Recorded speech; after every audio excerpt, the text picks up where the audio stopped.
نحمده ونصلي على رسوله الكريم اما بعد آپ صلی اللہ علیہ وسلم نے فرمایا اللہ تبارک و تعالی اس انسان کا قرضہ اپنے ذمے لے لیتا ہے اس انسان کا قرضہ اپنے ذمے لے لیتا ہے جو تین وجہوں سے قرضہ لیتا ہے۔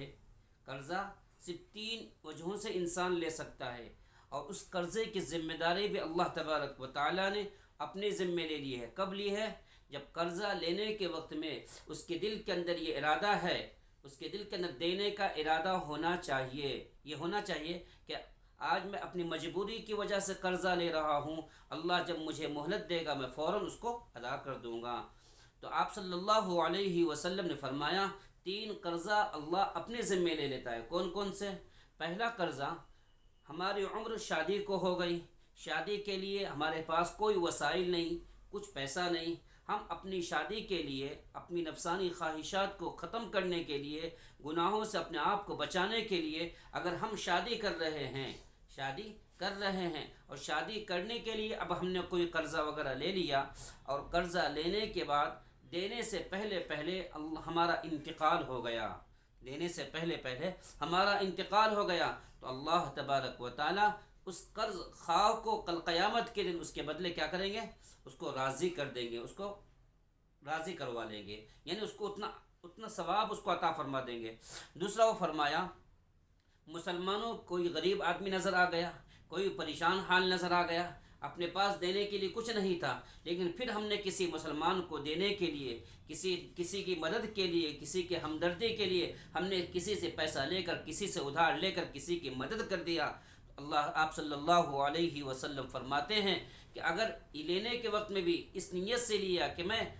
آج میرے پاس مہلت نہیں ہے، میں نہیں دے سکتا، لیکن میں نے کسی سے لے کے کسی کی مدد کر دیا، اللہ تبارک و تعالی اس قرضے کی بھی ذمہ داری اللہ تبارک و تعالی اپنے ذمے لے لیتا ہے۔ یعنی کل قیامت کے دن اگر نہیں دے سکا اللہ قرض خواہ کو اس بات پر راضی کر لے گا، یعنی اس کے اعمال میں اللہ تبارک و تعالی بڑھوتی عطا فرما دے گا۔ تیسرا جو قرض فرمایا وہ قرض جو تجہیز و تکفین کے لیے، مثال کے طور پر کسی کا انتقال ہو جاتا ہے، کوئی غریب آدمی ہے، پریشان حال ہے، کفن دفن کے لیے اس کے پاس پیسہ نہیں ہے، تو تجہیز و تکفین کے لیے، کفن کے لیے، قبر وغیرہ کے لیے اگر کسی نے اس کی مدد کر دی، کسی سے قرضہ لے کر کسی سے قرضہ لیا، تو اللہ تبارک و تعالی ایسے قرضے کی بھی اللہ تبارک و تعالی ذمہ داری لے لیتے ہیں۔ پتہ یہ چلا انسان کو قرضہ صرف ضرورت کے تحت لینا چاہیے۔ ہاں، اس میں ایک محدث نے یہ بھی بات کہی ہے کہ اگر اولاد کے خاطر گھر میں کھانے کے واسطے پیسہ نہیں ہے، اولاد بھوکی مر رہی ہے، گھر کے اندر نان و نفقہ کی پریشانی ہو رہی ہے، تو اب انسان اپنے جان بچانے کے لیے، اولاد کی حفاظت کے لیے کسی سے قرضہ لے لیتا ہے، اللہ تبارک و تعالیٰ اس قرضے کی بھی ذمہ داری اللہ لے لیتے ہیں۔ لیکن قرضہ لینا بہت بری بات ہے، فضیلت ہے، لیکن لینے کے وقت میں ہماری نیت یہ ہونی چاہیے،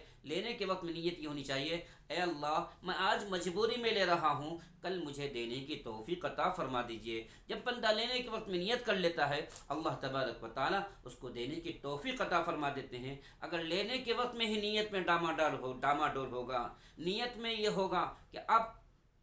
ایک مرتبہ آ جانے تو پھر دیکھو کیسے دیتے ہیں، تو پھر اللہ تبارک و تعالی مرتے دم تک اس کو پیسہ دینے کی توفیق نہیں ہوتی ہے۔ اس لیے ہمیں چاہیے ہم اپنے سر کے اوپر بوجھ کو ہلکا رکھنے کی کوشش کریں۔ اللہ ہم سب کو عمل کی توفیق عطا فرمائے۔